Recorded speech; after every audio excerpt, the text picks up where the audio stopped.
بسم اللہ الرحمن الرحیم باب شہود الملائکۃ بدرن کے آگے بابن بلا ترجمہ چل رہا ہے۔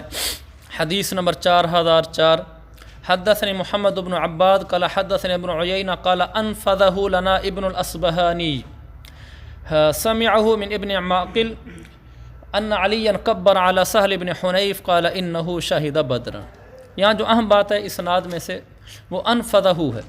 آج کل ہم یہ تو پڑھتے رہے کہ حدثنا ابن الأصبهاني اخبرنا ابن الأصبهاني وغیرہ وغیرہ، لیکن یہ نیا لفظ ہے کہ انفذه لنا ابن الأصبهاني۔ اس کا مطلب کیا ہے؟ اس کا مطلب یہ کہ حدیث ہم تک پہنچائی ابن الأصبهاني نے، یہ حدیث ہم تک پہنچائی، لیکن کیسے پہنچائی؟ بذریعہ کتابت۔ انفذه کا ترجمہ یہ ہوگا کہ انہوں نے حدیث لکھ کر ہمارے پاس بھیجی، یہ حدیث لکھ کر ہمارے پاس بھیجی، یہ انفذہ کا مطلب ہے، حدیث لکھ کر ہمارے پاس بھیجی۔ اچھا آگے ہے، اس میں نیچے لکھا ہوا بھی ہے بین سور میں حاشی میں بالفاء والذال المعجمتی ای بالغ به منتہا من الروایتی۔ آگے یہ لکھا نا والمراد، یہاں قسطلانی نے اور عمدۃ القاری میں لکھا ہے المراد، یعنی یہ لہذا بنے گا اول مراد۔ قسطلانی میں تو صراحتاً او لکھا ہے اول مراد بقول انفذہ ارسلہ فکأنہ حملہ عنہ مکاتبۃ، حدیث لکھ کر انہوں نے ہمارے پاس بھیجی یا پہنچائی۔ حضرت علی نے سہل بن حنیف پر تکبیریں کہیں، مراد انہوں نے ان کا جنازہ پڑھایا۔ نیچے لکھا ہوا ہے کہ امام بخاری نے ان کی تکبیروں کی تعداد نہیں لکھی، بہرحال یہ مسئلہ انہوں نے پھر اختلافی روایت کے ساتھ نیچے بیان کر دیا ہے۔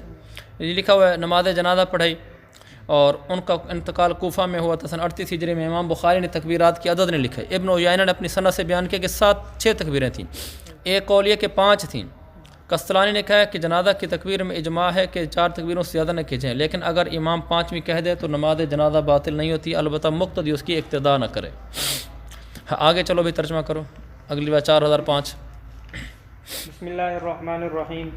حضرت سالم بن عبداللہ رضی اللہ تعالی عنہ نے حضرت عبداللہ بن عمر رضی اللہ عنہما سے سنا، وہ فرماتے ہیں کہ حضرت عمر بن خطاب رضی اللہ تعالی عنہ نے فرمایا، جب حضرت حفصہ رضی اللہ تعالی عنہ حضرت خنیس بن حذافہ سہمی رضی اللہ عنہ سے بیوہ ہو گئی، تعیمت بیوہ ہو گئی، ٹھیک، اور حضرت خنیس بن حذیفہ رضی اللہ تعالیٰ عنہ اللہ کے نبی صلی اللہ علیہ وسلم کے صحابہ میں سے تھے اور بدر میں شریک ہوئے تھے، وہ مدینہ میں انتقال کر گئے تھے۔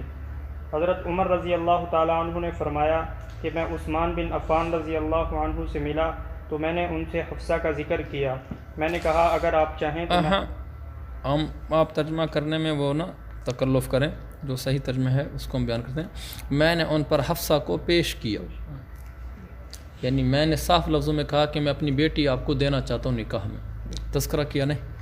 ہاں، میں نے ان پر حفصہ کو پیش کیا، یعنی میں نے اپنی بیٹی کا رشتہ ان کو پیش کیا، کوسین لکھ سکتے ہیں، میں نے حفصہ آگے کوسین میں کا رشتہ ان کو پیش کیا۔ اگر آپ چاہیں تو میں حفصہ بن عمر کا نکاح آپ سے کر دوں۔ حضرت عثمان رضی اللہ تعالیٰ عنہ نے فرمایا کہ میں اپنے معاملے میں غور کروں گا۔ پھر میں کچھ دن ٹھہرا رہا تو حضرت عثمان رضی اللہ تعالیٰ عنہ نے فرمایا کہ اونچی آواز ہے، حضرت عثمان رضی اللہ تعالیٰ عنہ نے فرمایا کہ مجھے مناسب یہی لگتا ہے کہ میں ابھی نکاح نہ کروں۔ حضرت عمر رضی اللہ تعالیٰ عنہ نے فرمایا کہ پھر میں ابو بکر رضی اللہ عنہ سے ملا تو میں نے کہا کہ اگر آپ چاہیں تو میں حفصہ بنت عمر کا نکاح آپ سے کر دوں۔ حضرت ابو بکر رضی اللہ تعالیٰ عنہ خاموش رہے اور انہوں نے مجھے کوئی جواب نہیں دیا۔ پھر میں ان پر دکھ کا ترجمہ کرو۔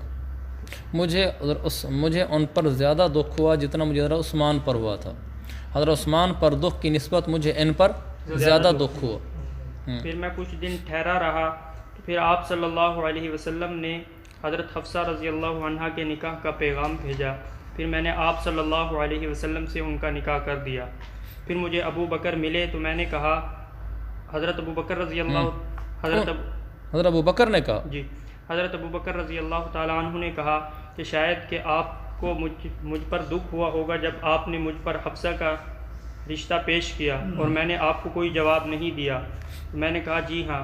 حضرت ابو بکر رضی اللہ عنہ نے فرمایا کہ آپ کی بات کا جواب دینے سے مجھ کو کوئی معنی نہیں تھا بجز اس کے کہ میرے علم میں ختم ہو گیا زمانہ بھائی، سوائے اس بات کے کہ میرے علم میں یہ بات آ چکی تھی کہ رسول اللہ صلی اللہ علیہ وسلم نے ان کا تذکرہ کیا ہے، لہذا میں حضور صلی اللہ علیہ وسلم کا راز افشا نہیں کرنا چاہتا تھا، اگر آپ چھوڑ دیتے تو پھر میں قبول کر لیتا۔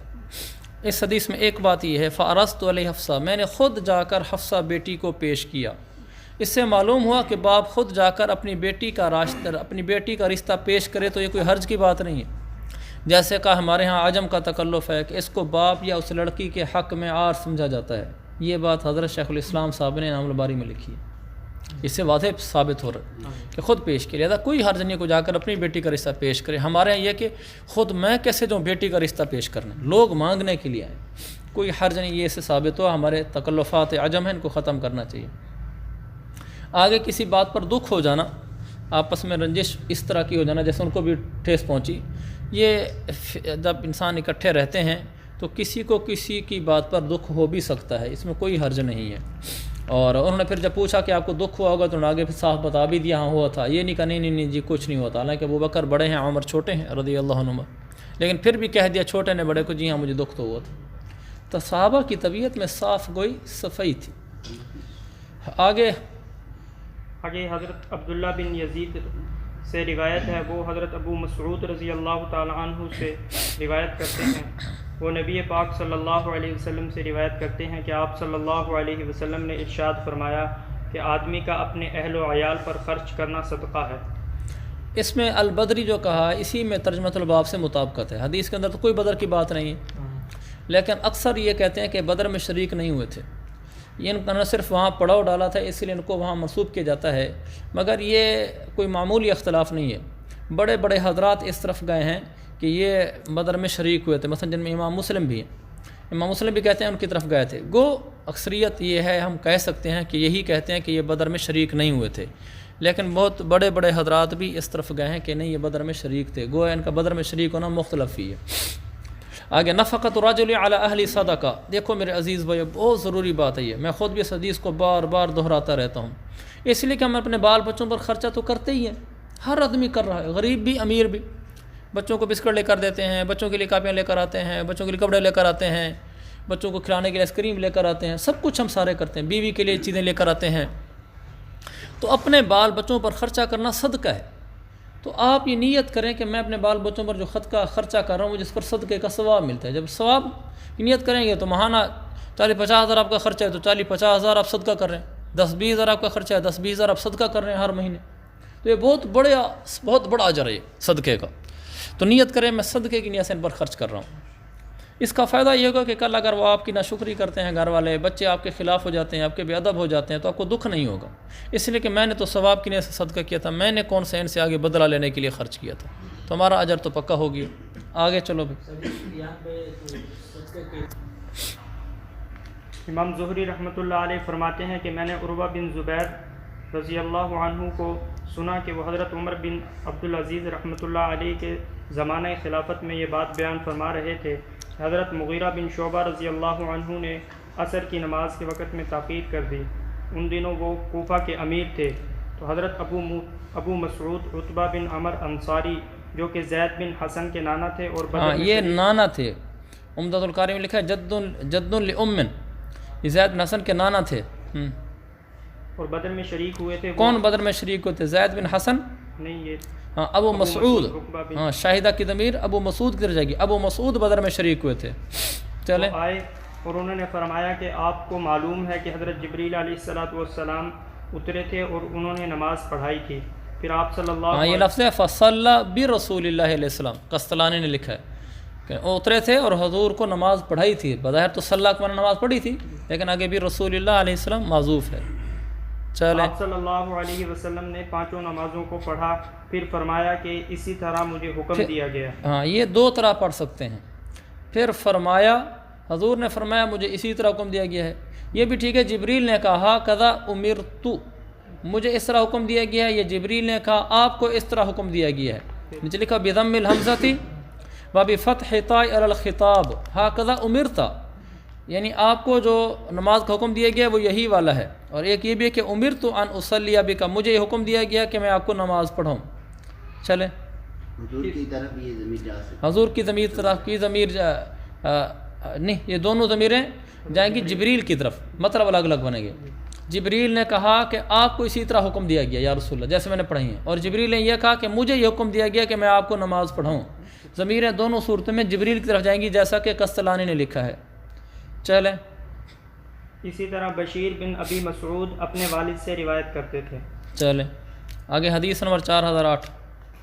حضرت ابو مسعود بدری رضی اللہ عنہ سے روایت ہے، وہ فرماتے ہیں کہ رسول اللہ صلی اللہ علیہ وسلم نے ارشاد فرمایا کہ سورۃ البقرہ کی آخری 2 آیتیں ہیں، جس آدمی نے ان کو رات میں پڑھا تو وہ اس کے لیے کافی ہو جائیں گی۔ عبد الرحمن رحمہ اللہ نے فرمایا کہ میں ابو مسعود سے ملا تو وہ بیت اللہ کا طواف کر رہے تھے، میں نے ان سے پوچھا تو انہوں نے مجھے یہ حدیث بیان کی۔ ایک تو بدری میں وہی ہے کہ ابو مسعود بدری کی جو بات آ رہی ہے کہ بدر میں یہ حاضر نہیں ہوئے تھے، وہاں ان کا پڑاؤ ہوا تھا، اس لیے بدری کہلاتے ہیں۔ آگے یہ ہے کہ 2 آیتیں سورہ بقرہ کے آخر سے ایسی ہیں جو ان کو پڑھے، یعنی سورہ بقرہ کی بالکل آخری 2 آیتیں، جو ان کو کسی رات میں پڑھے گا تو 2 آیتیں اس کو کافی ہوں گی۔ کس چیز سے کافی ہو جائیں گی؟ نیچے حاشیے میں کئی باتیں لکھی ہیں، یہ یاد رکھنا اہم جگہ ہے۔ اغنتاہ عن قیام اللیل، رات کے قیام سے کافی ہو جائیں گی۔ اراد انہما اقل ما یجز من القراءۃ فی قیام اللیل، کم سے کم وہ مقدار جو تہجد کے اندر پڑھی جا سکتی ہے۔ ایک یہ کہ اس کو کافی ہو جائیں گی اور اس کو ہر ناگوار چیز سے بچائیں گی، اور ایک یہ کہ سورۃ الکہف یا سورۃ الکرسی پڑھنے سے اس کو کافی ہو جائیں گی۔ آگے یہ کہ میں نے ابو مسعود سے مسئلہ پوچھا، بیت اللہ کا طواف کر رہے تھے، میں نے ان سے پوچھا تو انہوں نے مجھے بیان کیا۔ اس میں یہ بھی نکلا، عمدۃ القاری میں لکھا، یہ فائدہ حاصل ہوا کہ بیت اللہ کے طواف کے دوران اگر کوئی پوچھنا چاہے، کوئی مختصر سی بات کرنا چاہے، جائز ہے۔ کوئی سوال جواب دینی کرنا چاہے تو بھی جائز ہے۔ تو معلوم ہوا کہ طواف کے دوران بات کرنے سے طواف نہیں ٹوٹتا۔ چلیں آگے حدیث نمبر 4009۔ ابن شہاب رحمہ اللہ سے روایت ہے، وہ فرماتے ہیں کہ مجھے محمود بن ربی نے یہ خبر دی کہ عتبان بن مالک وہ اللہ کے نبی صلی اللہ علیہ وسلم کے صحابہ میں سے تھے اور ان انصار میں سے تھے جو بدر میں شریک ہوئے، وہ اللہ کے رسول صلی اللہ علیہ وسلم کے پاس آئے۔ آگے تحویل ہے نا جی چلیں۔ آگے ابن شہاب رحمۃ اللہ علیہ فرماتے ہیں کہ پھر میں نے حسین بن محمد سے پوچھا اور وہ بنی سالم کے لوگوں میں سے تھے اور ان کے سرداروں میں سے تھے۔ ہاں ان کے سرداروں میں سے تھے۔ محمود بن ربی کی حدیث کے بارے میں جو انہوں نے عتبان بن مالک کے بارے میں روایت کی ہے تو انہوں نے اس کی تصدیق کی۔ بس یہ دونوں روایتیں ایک ہیں، تحویل ہے، اس میں تو کوئی بات نہیں ہے بدر کے، لیکن وہ جو پہلی ہے 4009 اس میں نا ممن شہد بدرا من الانصار، بس اسی میں مطابقت الباب ہے۔ آگے امام زہری رحمۃ اللہ علیہ سے روایت ہے، وہ فرماتے ہیں کہ مجھے عبداللہ بن عامر بن ربیعہ نے خبر دی اور وہ بنو عدی کے سن رسیدہ لوگوں میں سے تھے۔ سن رسیدہ کے بڑے لوگوں میں سے تھے، بنو عدی کے بڑے لوگوں میں سے تھے۔ حضرت عمر بھی بنو عدی میں سے تھے نا، بنو عدی کے بڑے لوگوں میں سے تھے۔ بڑے لوگ مطلب سردار یا عمر کے طور؟ عمر، یہ اس میں عمر کے ساتھ سرداری بھی شامل ہوگی۔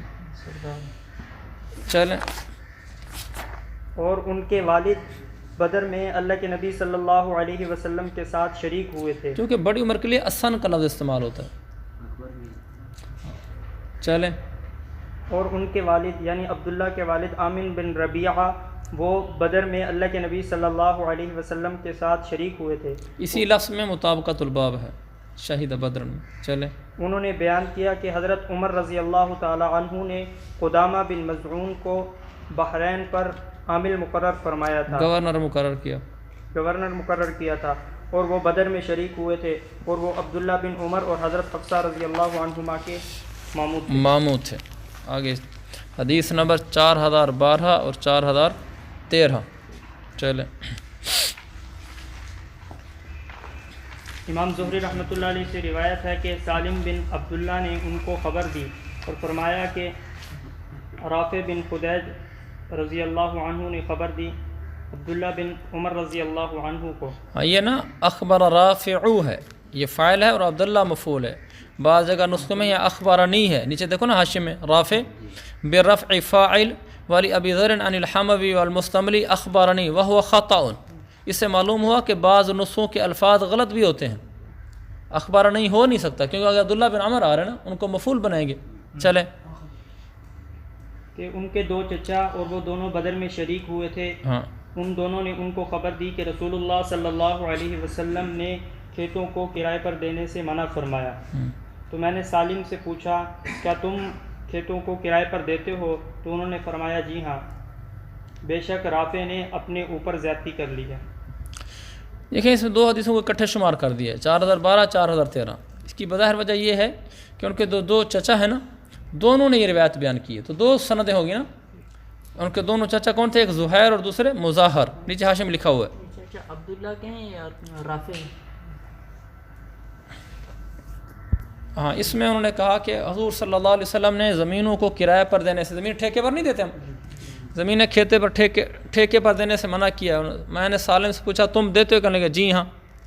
کہ رافع نے اپنی ذات پر زیادتی کر رکھی ہے. رافع نے کیسے زیادتی کی ہے بھائی؟ انہوں نے تو حدیث بیان کی ہے، اور حدیث بیان کرنے والے کو یہ کہا جا رہا ہے کہ انہوں نے زیادتی کر دی ہے، یہ بات تو ٹھیک نہیں ہے. اس کے جواب نیچے حاشیے میں لکھے ہوئے ہیں. اکثر علی نفسی، کرمانی نے کہا کہ اگر تم کہو کہ رافع نے تو حضور کی حدیث بیان کی ہے تو پھر یہ کیسے کہہ دیا انہوں نے اکثر علی نفسی ہی؟ انہوں نے کہا شاید اس کی غرض یہ ہو کہ وہ ان دونوں ٹھیکے والی زمینوں کے درمیان فرق نہیں کرتے. ایک وہ زمین جس کا ٹھیکہ اسی پیداوار کا جزء ہوتا ہے، اور ایک وہ جس کا ٹھیکہ نقد پیسے ہوتے ہیں.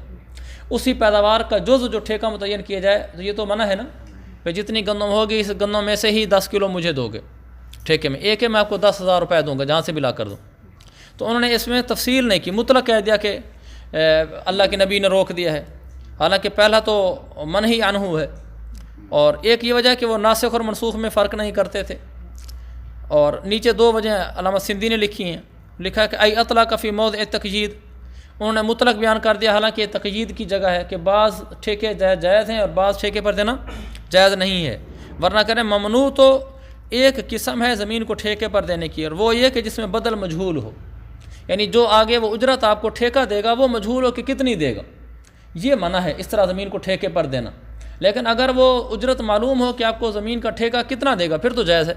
تو لہٰذا چونکہ یہ مقید تھا زمین کو ٹھیکے پر دینا، مطلق نہیں ہے جواز اس کا. یہ نہیں کہ زمین کو جس طرح چاہے ٹھیکے پر دے دو جائز ہے، اور زمین کو ٹھیکے پر دینا منع ہے یہ بھی مطلق نہیں ہے. تو ان کو واضح کرنا چاہیے تھا کہ منع وہ ہے، اللہ کے نبی نے زمین کو ٹھیکے پر دینے سے منع فرمایا اس صورت میں جب اس کی اجرت مجہول ہو، پھر ٹھیک تھا. انہوں نے اس کو مقید نہیں کیا، مطلق رکھا ہے، یہ انہوں نے اکثر علی نفسی ہی کیا ہے. آگے چلو. یہ ناسخ اور منسوخ مطلب یہ زمین کے مسئلے کے اندر شداد بن ہاد لیسی وہ فرماتے ہیں کہ میں نے رفاعہ بن رافع الانصاری کو دیکھا اور وہ بدر میں شریک ہوئے تھے. آگے بات نہیں بتائی انہوں نے کیا کیا، بس بدر میں شریک ہوئے تھے، بس اتنا بتایا. یہاں سے ترجمۃ الباب سے مطابقت سمجھ آگے. بسم اللہ الرحمن الرحیم. باب شہود الملائکۃ بدرا، اس میں چل رہا ہے باب بلا ترجمہ. حدیث نمبر 4015 یعنی 4015. حدثنا عبدان قال اخبرنا عبداللہ قال اخبرنا معمر. یہ حدیث کرو بھائی ترجمہ. بسم اللہ الرحمن الرحیم. حضرت امام زہری رحمۃ اللہ علیہ سے روایت ہے، وہ حضرت عروہ بن زبیر رضی اللہ عنہ سے روایت کرتے ہیں کہ ان کو مسور بن مخرمہ رضی اللہ عنہما نے خبر دی اور قریب العہد علی.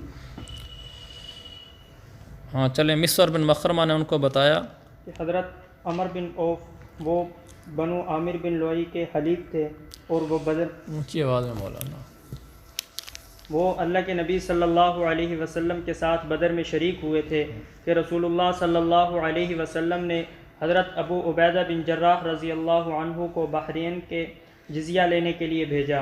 اچھا ترجمہ کیا، بحرین کا جزیہ لینے کے لیے بھیجا. اور رسول اللہ صلی اللہ علیہ وسلم نے بحرین والوں سے صلح کر لی تھی، اور حضرت ابو عبیدہ بن جراح رضی اللہ تعالی عنہ کو اور حضرت علا بن حضرمی رضی اللہ عنہ کو ان پر امیر مقرر فرمایا تھا. ٹھیک.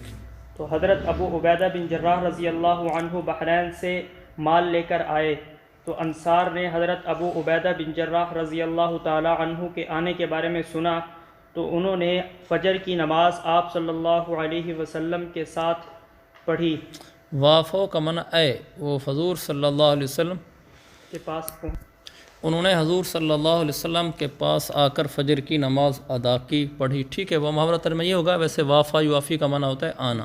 چلیں،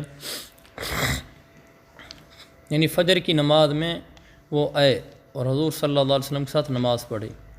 چلیں، پھر جب آپ صلی اللہ علیہ وسلم نماز سے فارغ ہوئے تو وہ لوگ آپ صلی اللہ علیہ وسلم کے سامنے آ گئے. ٹھیک. آپ صلی اللہ علیہ وسلم نے جب ان کو دیکھا تو آپ مسکرانے لگے. پھر فرمایا کہ میں سمجھتا ہوں کہ تم نے ابو عبیدہ بن جراح کے آنے کے بارے میں اس بارے میں سن لیا ہے کہ ابو عبیدہ بن جراح کچھ چیز لے کر آئے ہیں. تو انہوں نے کہا جی ہاں یا رسول اللہ. تو آپ صلی اللہ علیہ وسلم نے ارشاد فرمایا کہ پھر تم خوش ہو جاؤ اور امید رکھو اس چیز کی جو تم کو خوش کر دے. تو پھر آپ نے فرمایا کہ اللہ کی قسم مجھے تم پر فقر کا خوف نہیں ہے، لیکن مجھے اس بات کا خوف ہے کہ دنیا تم پر کشادہ کر دی جائے گی جیسا کہ تم سے پہلے لوگوں پر کشادہ کر دی گئی تھی. پھر تم اس کی طرف رغبت کرو گے جیسا کہ ان لوگوں نے رغبت کی تھی، اور دنیا تمہیں ہلاک کر دے گی جیسا کہ ان کو ہلاک کر دیا تھا. چلیں، اس میں پہلے تو وقان شہید بدرن، اسی میں ترجمۃ الباب سے مطابقت ہے. آگے ہے تیسری چوتھی سطر میں تعرض لہو، تعرض لہو آنا اس کا معنی. اور نیچے فواللہ مل فقر اخشا علیکم، مل فقر فقر منصوب ہے، یہ اخشا فعل کا مفعول بھی مقدم ہے. آگے فرمایا تنافسوہا کما تنافسوہا، یہ جو پہلا تنافسو ہے یہ مضارع ہے، جو دوسرا تنافسو ہے یہ ماضی ہے. تو جو پہلا تنافسو ہے یہ اصل میں تھا تتنافسونہا، تو وہ نون گر گئی پیچھے نصب مقدر ہونے کی وجہ سے، اور نون گرنے کے بعد ایک تا بھی گر گئی، باب تفاعل کی ایک تا گر جاتی ہے. اس کا معنی ایک دوسرے سے آگے بڑھنا. آگے چلو اگلی حدیث. حضرت نافع سے روایت ہے کہ حضرت ابن عمر رضی اللہ عنہما وہ سارے کے سارے سانپوں کو مار دیا کرتے تھے، یہاں تک کہ ابو لبابہ بدری صحابی نے ان کو بیان کیا کہ نبی پاک صلی اللہ علیہ وسلم نے گھر میں موجود سانپوں کو مارنے سے منع فرمایا ہے. تو حضرت ابن عمر رضی اللہ عنہما پھر ان کو مارنے سے رک گئے. بدری یہاں ترجمۃ الباب سے مطابقت ہے. باقی یہ جو سانپوں کو قتل کرنے سے منع فرمایا، گھر کے سانپوں کو قتل کرنے سے منع فرمایا ہے، اس کا مطلب یہ ہے کہ قبل تحریج جائز نہیں، یعنی ان کو ڈرانے سے پہلے قتل کرنا جائز نہیں، کیونکہ یہ جن ہوتے تھے سفید رنگ کے سانپوں کی شکل میں. اس کی نشانی یہ ہے کہ جو جن سانپ کی شکل میں آ جاتا ہے یہ چلتے وقت بل نہیں کھاتا، تو لہذا پہلے ڈرا دیا جائے بھی اگر نکلنا ہے تو نکل جاؤ، نہیں تو ہم تمہیں قتل کر دیں گے. تو اگر وہ جن ہوگا تو چلا جائے گا، نہیں ہوگا تو پھر اس کا مارنا جائز ہے. اور اوپر والی حدیث میں کہا کہ مجھے تمہارے اوپر غربت کا ڈر نہیں ہے، مجھے اس کا ڈر ہے کہ دنیا کشادہ کر دی جائے، پھر تم آگے بڑھنے لگو ایک دوسرے سے، دنیا کی ریس لگا لو تو وہ تمہیں ہلاک کر دے. دیکھو میرے عزیز بھائیو، مال کی ریل پیل کی جذبوں کے ساتھ رہنا، مال بڑھ جائے، میں فلاں سے آگے مال نکل جاؤں، میری چیزیں اس سے زیادہ اچھی ہوں، یہ دوڑ اچھی نہیں ہے. ابن شہاب رحمۃ اللہ علیہ نے فرمایا کہ ہمیں حضرت انس بن مالک رضی اللہ عنہ نے بیان کیا کہ انصار کے لوگوں نے آپ صلی اللہ علیہ وسلم سے اس بات کی اجازت طلب کی، اور انہوں نے کہا کہ آپ ہمیں اجازت دیجیے تاکہ ہم اپنے بھانجے عباس کا فدیہ چھوڑ دیں. تو آپ یعنی معاف کر دیں، مراد ہے. انعام الباری والے نے معاف کرنا ترجمہ کیا ہے، لیکن چھوڑ دیں اچھا ترجمہ ہے، مفہوم دونوں کا ایک ہی ہے. تو آپ صلی اللہ علیہ وسلم نے ارشاد فرمایا اللہ کی قسم تم اس کے فدیے میں سے ایک درہم بھی نہیں چھوڑو گے. نیچے لکھا ہوا ہے قال الکرمانی ما وجہ تعلق الحدیث ببدر، اس حدیث میں تو بدر کا کہیں نام بھی نہیں آیا، پوری حدیث میں لفظ بدر بھی نہیں آیا. کہتے ہیں میں کہوں گا اسر العباس یومئذ وہؤلاء الرجال کانوا بدریین. سمجھ گئے؟ عباس جب اس وقت گرفتار ہوئے تھے، یہ لوگ جتنے جن کی بات کر رہے ہیں یہ سارے بدری تھے. چلیں آگے ایک تحویل ہے. ہاں، حضرت مقداد بن اسود رضی اللہ عنہ سے روایت ہے. آگے تحویل امام بخاری، یہ ترتیب سے چلیں. نہیں جہاں سے مضمون شروع ہو رہا ہے وہاں شروع کر لیں. عبید اللہ بن عدی بن خیار نے ان کو خبر دی کہ مقداد بن عمر الکندی وہ بنو زہرہ کے حلیف تھے اور ان لوگوں میں سے تھے جو آپ صلی اللہ علیہ وسلم کے ساتھ بدر میں شریک ہوئے تھے. انہوں نے خبر دی اور انہوں نے آپ صلی اللہ علیہ وسلم سے عرض کی کہ اے اللہ کے رسول آپ مجھے بتائیے اگر میں کافروں میں سے کسی آدمی سے ملوں پھر ہمارا مقابلہ ہو اور وہ میرے ایک ہاتھ پر تلوار مالے پھر اس کو کاٹ دے پھر وہ مجھ سے درخت کی پناہ لے لے پھر وہ کہے کہ میں اللہ پر ایمان لے آیا تو اے اللہ کے رسول اس کے یہ کلمہ کہنے کے بعد کیا میں اس کو قتل کر دوں؟ تو آپ صلی وہ اللہ کہ السلامۃ للہ میں اللہ کے لیے کلمہ پڑھ لیا, اللہ کے لیے مسلمان ہو گیا. میں اللہ کے لیے مسلمان ہو گیا تو اے اللہ کے رسول کیا میں اس کا کلمہ کہہ لینے کے بعد اس کو قتل کر دوں؟ تو آپ صلی اللہ علیہ وسلم نے ارشاد فرمایا کہ تم اسے مت قتل کرو. انہوں نے عرض کی اے اللہ کے رسول اس نے میرا ہاتھ کاٹ دیا پھر اس کے بعد ہاتھ کاٹنے کے بعد یہ بات کہہ رہا ہے. پھر وہ ہاتھ کاٹنے کے بعد یہ بات کہے تو آپ صلی اللہ علیہ وسلم نے ارشاد فرمایا تم اسے مت قتل کرو, اگر تم نے اس کو قتل کر دیا تو تم اس کی بمنزلہ ہو جاؤ گے جیسا کہ تم اس کو قتل کرنے سے پہلے تھے, اور وہ آپ کی بمنزلہ ہو جائے گا جیسا کہ وہ یہ کلمہ کہنے سے پہلے تھا. تم اس کی جگہ پر ہو جائے گا, وہ تمہاری جگہ پر ہو جائے گا. اس کے دو معروف مطلب ہیں. ایک یہ ہے مباح الدم ہونا, مباح الدم ہونے میں تم اس کی جگہ پر ہو جاؤ گے, وہ تمہاری جگہ پر ہو جائے گا.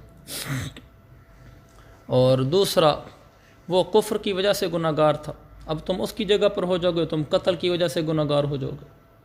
پہلے وہ کفر کی وجہ سے گناہ گار تھا اور تم قتل کی وجہ سے گناہ گار ہو جاؤ گے. یہ دو جواب آسان ہیں اور یہ انسب بھی ہیں. آگے کفر کی وجہ سے گناہ گار. پہلا جواب یہ ہے مباح الدم ہونے میں یہ تشبیہی ہے, اور دوسرا جواب یہ ہے گناہ گار ہونے میں تشبیہی ہے, یعنی وہ کفر کی وجہ سے گناہ گار تھا اور اب تم قتل کی وجہ سے گناہ گار ہو جاؤ گے. یہ جواب خیر و ساری اور ارشاد و ساری میں لکھے ہوئے ہیں. آگے چلو.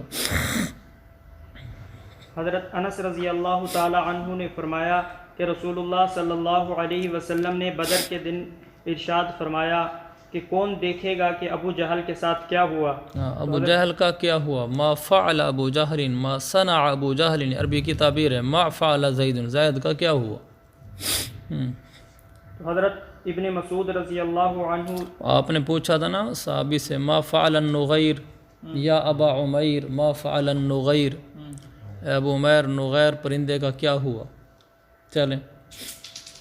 تو حضرت ابن مسعود رضی اللہ تعالی عنہ دیکھنے کے لیے چلے تو ان کو اس حالت میں پایا کہ ابن افرا کے دو بیٹوں نے اسے مارا یہاں تک کہ وہ مر گیا. تو حضرت ابن مسعود رضی اللہ تعالی عنہ نے پوچھا کیا تو ابو جہل ہے؟ انت ابو جہل, یعنی انت ابا جہل, اس میں وہی توجیہ ہوگی. اصل میں انت یا ابا جہل, اے ابو جہل کیا تو ہی ہے نا. چلیں. ابن علیہ نے کہا کہ سلیمان نے کہا اسی طرح انس نے کہا تھا انت ابو جہل, کیا تو ابو جہل ہے؟ ای انت المقتول الذلیل یا ابا جہل, اے ابو جہل تو ہی ہے مقتول اور ذلیل. اس سے جا کر یہ کہا ابا جہل سے پہلے یا نکلے گا, یا ابا جہل, اس لیے منصوب ہے. اور جو انت ہے یہ اصل میں انت ہے, اور اس انت کی خبر بھی محذوف ہے. انت المقتول الذلیل, کیا تو ہی ہے وہ مقتول, کیا تو ہے مقتول اور ذلیل اے ابو جہل. چلیں. ابو جہل نے کہا کیا یہ جو پیچھے نا حتی باردا, اس کا مطلب مرنا نہیں ہے, وہ ٹھنڈا پڑ گیا, یعنی مرنے کے قریب ہو گیا. چلیں. تو ابو جہل نے کہا کیا اس سے بڑے مرتبے کا کوئی شخص ہو سکتا ہے جس کو تم نے قتل کر دیا؟ کس نے کہا؟ ابو جہل. ابو جہل نے جملہ کہا.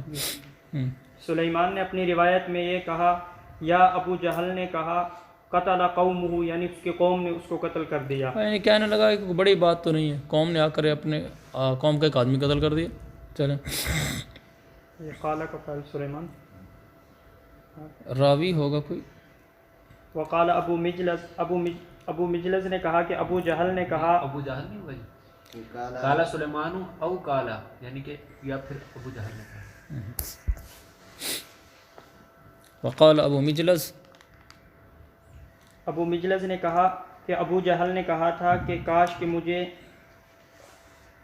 کسان کے علاوہ کوئی شخص قتل کرتا. ہاں فلو غیر اکار قتلنی، کاش یہ کوئی کسان کے علاوہ کوئی اور آدمی آ کر مجھے قتل کرتا. یہ اس لیے کہا ہے کہ جو قتل کرنے والے تھے وہ انصار تھے، اور انصار کھیتی باڑی کا کام کرتے تھے، تو یہ اس کے نزدیک تھوڑی سی ہلکی بات تھی کہ گھٹیا لوگوں نے آ کر مجھے قتل کر دیا، کھیتی باڑی جانوروں میں رہنے والے آ کر مجھے سردار کو قتل کر گئے. کاش کیا ہی اچھا ہوتا کوئی اور بڑا آدمی قتل کرتا تو چلو میری عزت رہتی کہ میں عام لوگوں کے ہاتھوں نہیں مرا، مجھے کوئی بڑا آدمی ہی مارا ہے. آگے چلیں. حضرت عمر رضی اللہ عنہ سے روایت ہے کہ جب نبی پاک صلی اللہ علیہ وسلم کی وفات ہو گئی تو میں نے ابو بکر سے کہا کہ مجھے میرے انصاری بھائیوں کے پاس لے چلیں. تو ہم ان میں سے 2 نیک آدمیوں سے ملے جو بدر میں شریک ہوئے تھے. تو میں نے عروہ بن زبیر سے بیان کیا اور انہوں نے کہا کہ وہ عویم بن ساعدہ اور معن بن عدی تھے. یہ بدری تھے. یہ جو صفحہ نمبر 1793 پر ابن اختنا پر حاشیہ ہے، اس حاشیہ کی دوسری سطر کے آخر میں ہے ہاشمن. اس ہاشمن کے نیچے 7 لکھ لو. اگلی سطر کے شروع میں ہے عمر الخزرجی، عمر کے نیچے 8 لکھ لو. اور پھر اسی سطر کے اندر آگے ہے واشترط علیہ، اشترط کے نیچے 8 لکھو، علیہ کے نیچے 7 لکھو، مقامہ عندہ ہو کے نیچے پھر 8 لکھ دو. اس سے آپ کو عبارت حل کرنے میں سہولت ہوگی. بسم اللہ الرحمن الرحیم. حدیث نمبر 40-22، حدیث کا نمبر بھی پڑھ لیا کریں. یہ حدیث نمبر 40-44 40-22. حضرت قیس رضی اللہ تعالیٰ سے روایت ہے کہ بدریین کا وظیفہ وہ 5000 تھے، 5,000 تھے ہر شخص کے لیے. اور حضرت عمر رضی اللہ تعالیٰ نے فرمایا کہ میں بدری صحابہ کو دوسروں پر فضیلت دوں گا. حضرت اضافہ کر دوں. عمر رضی اللہ عنہ نے بدریوں کو جو وظیفہ متعین کیا تھا 5,000، یہ اعادہ تاکید کے لیے یعنی 5,000 تھا. کشف الباری میں لفظ بھی یہی لکھا ہے ترجمے میں 5,000. اس سے مراد یہ ہے فتح الباری اور عمدۃ القاری کے حوالے سے کہ ہر سال یعنی 5,000 ای فی کل سنۃ من عہد عمر. حضرت عمر کے زمانہ خلافت میں ہر سال ان کو 5,000 ملا کرتا تھا درہم. حضرت عمر نے اپنی خلافت میں کہا تھا کہ میں ان بدریوں کو ان کے بعد میں آنے والوں پر فضیلت دوں گا. تو مہاجرین کو 5,000 دیا اور انصار کو 4,000 دیا. اور پیچھے حاشیہ دیکھیں ای غیر فی زیادت العطاء، یعنی عطا کی زیادتی میں فضیلت دوں گا. مالک بن اوس کی حدیث میں گزرا ہے کہ مہاجرین کو 5 دیے تھے اور انصار کو 4 دیے تھے. یہ تفصیل ہے اس میں. اور حضور صلی اللہ علیہ وسلم کی ازواج مطہرات کو فضیلت دی تھی تو ان کو انہوں نے 12,000 دیے تھے. اور ان کو جب حضرت حسن و حسین کو دیتے تھے وظیفہ تو عام لوگوں کی نسبت ان کو زیادہ دیا کرتے تھے ان سے محبت کی وجہ سے. آگے چلیں. محمد بن جبیر رحمہ اللہ سے روایت ہے کہ وہ اپنے والد رضی اللہ عنہ سے روایت کرتے ہیں. وہ فرماتے ہیں کہ میں نے حضور علیہ الصلوۃ والسلام کو مغرب کی نماز میں سورہ طور کی تلاوت کرتے ہوئے سنا، اور وہ پہلا ایسا واقعہ تھا کہ جب ایمان نے میرے دل کے اندر جگہ پکڑ لی. ہاں بالکل ٹھیک، ایمان نے میرے دل کے اندر جگہ پکڑی. ذالک اول ما وقر. انعام الباری میں لکھا ہے کہ یہ پہلا موقع تھا جس میں ایمان نے میرے دل میں جگہ پکڑی، قرآن سن کر میرے دل میں جگہ پکڑ گئی.